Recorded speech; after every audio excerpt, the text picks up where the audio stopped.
थोड़ी सी झलक सुनाते हैं, क्योंकि वेदों ने बताया कि वो परमात्मा अच्छी आत्माओं को मिलते हैं जो दृढ़ भक्त होते हैं।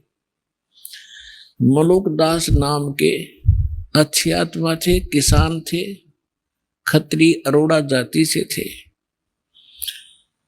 लेकिन पुण्यात्मा तो पुण्यात्मा ही रहती है। तो परमात्मा क्या लीला किया करते हैं, पहले कहीं भी किसी क्षेत्र में आ जाते थे। जैसे दास बता रहा था, भगवान 3 प्रकार से हमारा धारण पोषण करता है। एक तो स्थिर वहां शरीर में रहते हैं, तेजो में शरीर में, सतलोक में। दूसरा वो शिशु रूप धारण करके प्रत्येक युग में एक ही लीला करते हैं ऐसी। और फिर अन्य जो शरीर धारण करके किसी साधु संत के रूप में कहीं पर भी किसी के वहां प्रकट हो जाते हैं। और पहले तो ऐसा कम्युनिकेशन था नहीं आपस में, 150 किलोमीटर दूर कोई बैठा रहे, 10 दिन 1 महीने में पता ना लग गया उसका वहां कौन रहा करता। ऐसे उस समय परमात्मा कहीं भी प्रकट हो जाते थे और वहां रहते थे 1-2 वर्ष, 4 वर्ष, 10 वर्ष, और अपना नाम गाम बताते नहीं थे। हम भी सुना करते थे कि एक साधु आया था, उसने नाम गाम नहीं बताया, पड़ा पहुंचा हुआ था। तो ऐसे वो परमात्मा आए हुए थे। और मलुक राम नाम था उनका, चौधरी मलुक राम अरोड़ा। एक अच्छे किसान थे, बड़े खेतीहर थे, वो अरोड़ा जाति में थे और गांव के नंबरदार थे। गांव में उनकी बहुत अच्छी खासी जो महिमा थी। परमात्मा के लिए विशेषकर गरीब व्यक्ति ही ज़्यादा प्रयत्न किया करते हैं। और परमात्मा कहते हैं कि ऊंचे कुल में भक्ति ना होवे, नीचा ही कुल दीजे। और ऊंचे कुल में दुर्योधन रावण और नीचे कुल में गणका, और गणका भिलनी पार उतरगी, गर्व करियो ना धन का। तो गरीब जो होगा या कोई दुख किसी को होगा, वो उसके लिए वरदान होता है, परमात्मा के लिए तड़पते रहते हैं और उस तरफ में वो कहीं ना कहीं परमात्मा उन पर दया कर ही देते हैं। और जो अमीर या अच्छे अधिकारी होते हैं, वो कोई विशेष आत्मा ही होती हैं जो भगवान से जल्दी जुड़ते हैं। अपनी परंपरागत साधनाएं तो वो कितने ही करते रहे कि उनमें प्रेरणा पिछली है, लेकिन विशेष पुण्यात्माएं जो होती है वो ही सुख में भगवान की शरण में आती हैं, क्योंकि उनके पिछले संस्कार ज़्यादा अच्छे होते हैं। तो गरीब व्यक्तियों के घर में परमात्मा एक गांव में गए, उनके शिष्य थे। जब वो तीसरी तिथि में साधु संत रूप में प्रकट थे, तो भक्त परमात्मा जब गुरुजी आते हैं, गुरुजी के सत्कार में समर्पित हो जाते हैं। परमेश्वर एक के घर सत्संग करने गए, अगले दिन शाम ने दूसरे ने प्रार्थना की, भगवान कल हमारे घर करना। सत्संग भी करते थे, वहाँ उनका भोजन पाते थे।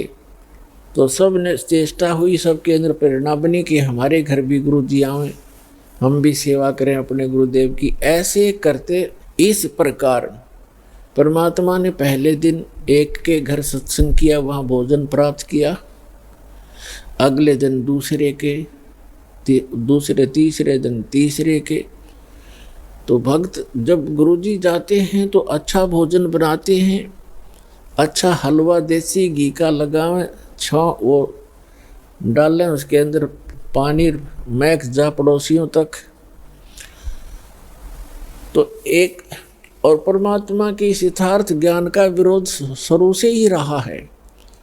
गांव में विरोधी भी होते हैं, क्योंकि परमात्मा तो एक सत साधना बताने की चेष्टा करते हैं। उस समय भ्रमित समाज वो साधनाएं कर रहा होता है जो उनको कोई सुख नहीं दे सकता, और परमात्मा चाहते हैं कि सभी सभी मेरे बच्चे सत्साधना करें और मेरे पास पहुंच जाएं वापस, इनको फिर से वहाँ सुखी कर दूं। तो हम काल के द्वारा भ्रमित अपने ही भगवान के विरोधी बन जाते हैं।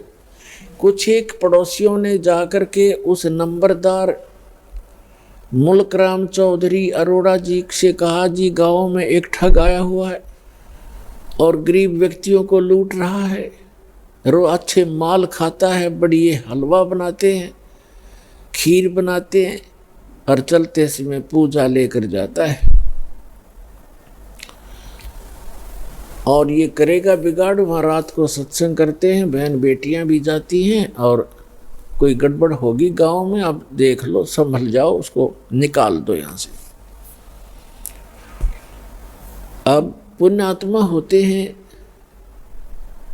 उस मुल्क राम जी के मन में ये आया कि भाई साधु संतों के साथ खसना नहीं चाहिए, प्यार से ही देखूंगा मैं वास्तविकता क्या है, फिर मैं कोई बात करूंगा। तो मुल्कदास जी ने फिर सावधानी बरती, जिधर सत्संग थे उस साइड से गलियों से निकलकर खेतों में जाने लगा। तो क्या देखा कि तीसरे दिन किसी के घर में छौंक लगा और फिर हलवे का बनाने का समय हो गया। वो निकल कर जा रहा था, उसने आई महक कि भी हलवा तो बना रखा है। अगले दिन वो तीसरे के घर में, चौथे के घर में, तो मुल्कदास ने सोचा भाई अब बात तो सचमुच है, तो रोज हलवे खावा है, देखते न्यू कौन है कैसा है। तो परमात्मा बैठे थे, ए ठगवाड़ा ठगी देश, उसको पहचान ले तो फिर हम पारे हो जाएं। हम पहचान ही नहीं पाते उस परम पिता को, हम अपनी अटकलों से उसकी डेफिनेशन बनाए बैठे हैं। अब मुल्कदास ने जाकर देखा, एक सिंपल सा आदमी बैठा है, दाढ़ी मूछ बड़ी हुई है, सफ़ेद से कपड़े पहना है, गले में माला डाली है, जैसे एक साधु संत सा दिखे। मुल्कदास ने कहा कि ए भक्त, आप ये क्या कर रहे हो? आज तीसरा दिन हो गया मुझे देखते, अच्छे हलवे खाते हो, खीर खाते हो, आप अपना काम करके क्यों नहीं खाते हो? अपनी मेहनत करा करो, मजदूरी करनी चाहिए। अब जैसा भी वो नेक आत्मा था, अपने हिसाब से उसने खूब औपचारिकता से बात तो कई सारी उल्टी पर कही औपचारिकता से। तब परमात्मा ने कहा, देखो वक्त, देखो चौधरी साहब, मुझे तो भगवान बगैर किए ही दे रहा है, खूब खीर खाता हूँ, हलवे खाता हूँ, परमात्मा के गुण गाता हूँ। यदि सभी लोग, सभी संसार भगवान की भक्ति करे जैसे मैं कर रहा हूँ, तो सभी को हलवे रोज ही मिल जाए। आप भी प्राप्त कर सकते हो खीर और हलवे। मुल्कदास को ये बात जची नहीं, क्योंकि हम तो उस घिसी पिटी दंत कथा पर आधारित है कि करके खाना चाहिए, करे बिना तो होए को नहीं, करके तो खाना चाहिए, पर भगवान का गुण भी गाना चाहिए। और थोड़े से करने में बरकत गनी दे दे भगवान फिर। लेकिन उससे में परमात्मा ने उसका वो चाबी लगानी थी। तो वो कहने लगा कि क्या तेरा भगवान मुझे खिला देगा बैठे को? परमात्मा बोले कि आप विश्वास करोगे तो अवश्य खिला देगा। तो मुल्कदास ने कहा कि आज यदि आपके भगवान ने मुझे खाना खिला दिया शाम तक, मैं खाली पेट आया हूँ घर से भी, तो मैं आपका चेला बन जाऊंगा शिष्य। और यदि आपके भगवान आज शाम तक मुझे बगैर कुछ किए खाना नहीं खिलाया, तो तुझे मैं अपने खेतों में मजदूर बनाऊंगा। है मंजूर? कबीर साहब बोले मंजूर है मुझे। ठीक है। अब चौधरी साहब चले गए। पहले बड़े वन होते थे, जंगल होते थे, गांव के खेतों से भी थोड़ी दूरी पर जंगल होते थे, चारों तरफ वन। अपने खेतों के दूसरी साइड में चले गए जहां पर कोई देखे नहीं, और जंगल में जाकर एक वृक्ष के ऊपर चढ़ गए, ऊपर जाकर बैठ गया। अब ठीक है, दोपहर के 10-11 बजे सी वहां गडरिए आ गए। ये भेड़ बकरी चराने वाले, वो कुछ गाय भी साथ में रखते हैं, गौवें भी। उनका कोई त्योहार था। उन्होंने अपने एक साथी से कहा कि आप यहाँ खीर बना लो। वहीं पर एक कुआं था छोटा सा, ये कुआं है यहाँ पर, इसमें से जल ले और यहाँ खीर बना लो इस वृक्ष के नीचे, उसी वृक्ष के नीचे जिस पे वो चौधरी साहब बैठे थे। और हम जा रहे हैं, पशुओं को चरा लेंगे, फिर हम आ जाएंगे 1-2 घंटे में, 12 बजे से। तो वो कहने लगा ठीक है। उसने खीर चढ़ा दी और खीर बनने को हुई, बनी तैयार हुई, तो उसी समय उसने क्या देखा कि बहुत दूरी पर कुछ घोड़ों के ऊपर व्यक्ति, डाकू आ रहे हैं। डाकू लोग घोड़ों पर चलते थे, उनको खूब पता था जंगल में पशु चराने वालों को कि ऐसी स्थिति में डाकू लोग आते हैं। वो व्यक्ति तो भाग गया, खीर बनती छोड़ गए अपने साथियों के पास, वो दूर चले गए और आगे। अब वो आकर देखा, उन्होंने कुआं था वहीं पर, डाकुओं ने पानी पीना चाहा कि रुको पानी पिएंगे, कुआं है। वो पानी पीने के लिए नीचे उतरे, घोड़े वहाँ खड़े कर दिए। तो देखा, एक ने कहा जी ये तो खीर भी है, यहाँ पर कुछ बन रहा है। उखाड़ कर और ढक्कन उठाकर देखा तो खीर बन रही है। तो डाकू कहने लगे भाई अपने उस्ताद से कि उस्ताद भूख लग रही है, लगाना 2-2 हाथ। उनमें से एक कहने लगा जी ऐसा ना हो कोई इसमें कोई डाल गया हो हमें धोखा देने के लिए, पहले इसको टेस्ट कर लें, किसी पशु पक्षी को खिला लेते हैं। उनमें से तीसरे ने कहा कि बनाने वाला यहीं छुपा होगा, कहीं भाग कहाँ गया होगा, देखो हमसे डर से छुप गया। वो इधर उधर देखने लगे। एक ने ऊपर देखा कि ये बैठा ऊपर, उससे कहा भाई नीचे आ जा तू। वो कहने लगा ना आऊं, नीचे ना उतरूं मैं। क्यों नहीं आवा नीचे? नीचे आना तेरे मारेंगे गोली।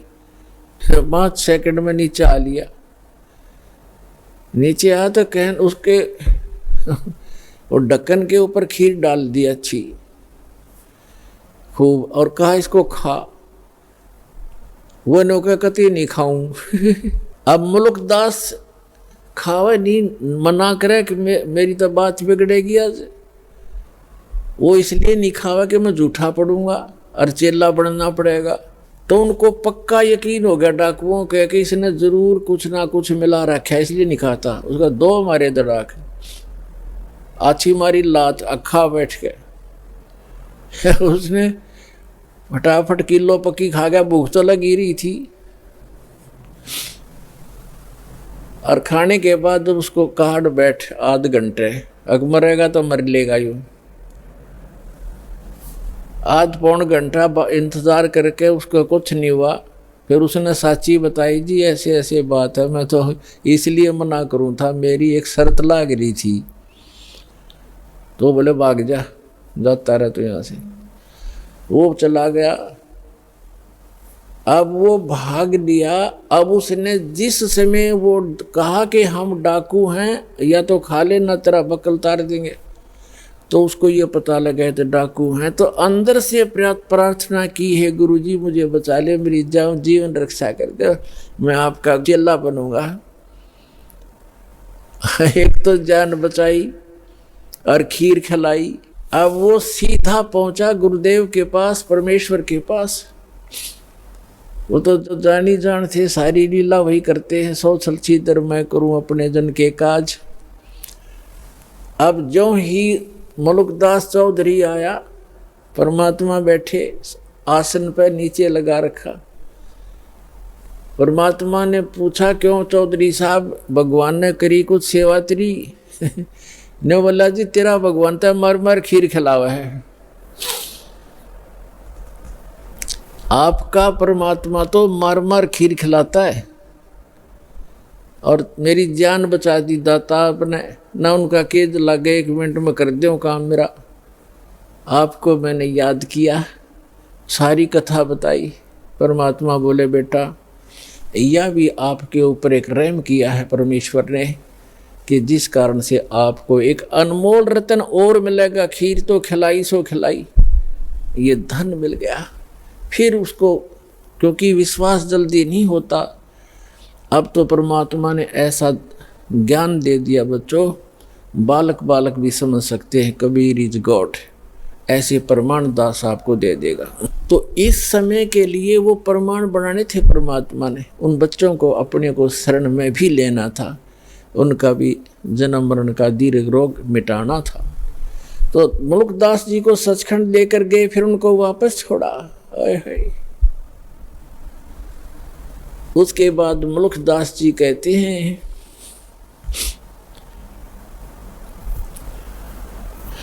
जपो रे मन साहेब नाम कबीर, जपो रे मन परमेश्वर नाम कबीर। एक समय गुरु बंसी बजाई कालंदरी के तीर, एक समय गुरु बंसी बजाई कालंदरी के तीर। सुर नर मुनि जन थकत बहे वहाँ, रुक गया दरिया नीर। जपो रे मन परमेश्वर नाम कबीर। 2 दिन का झगड़ा छिड़ गया, तिनक न धरते धीर। 2 दिन का झगड़ा छिड़ गया, कोई न धरता धीर। कोई गड्ढे कोई अग्न जलावे, ढूंढा ना पायो शरीर। जपो रे मन परमेश्वर नाम कबीर।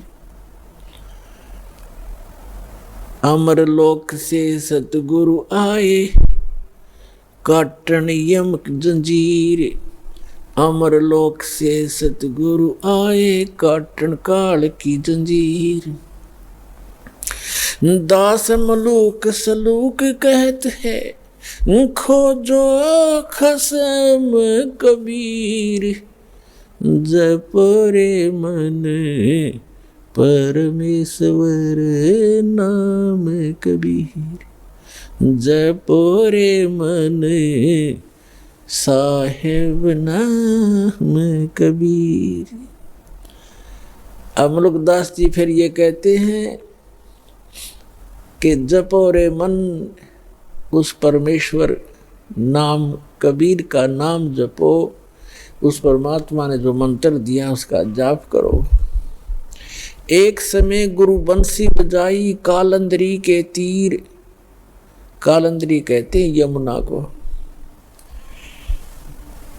एक समय परमात्मा मथुरा में गए, धर्मदास जी ने कहा, भगवान, वो श्री कृष्ण जी के पुजारी थे।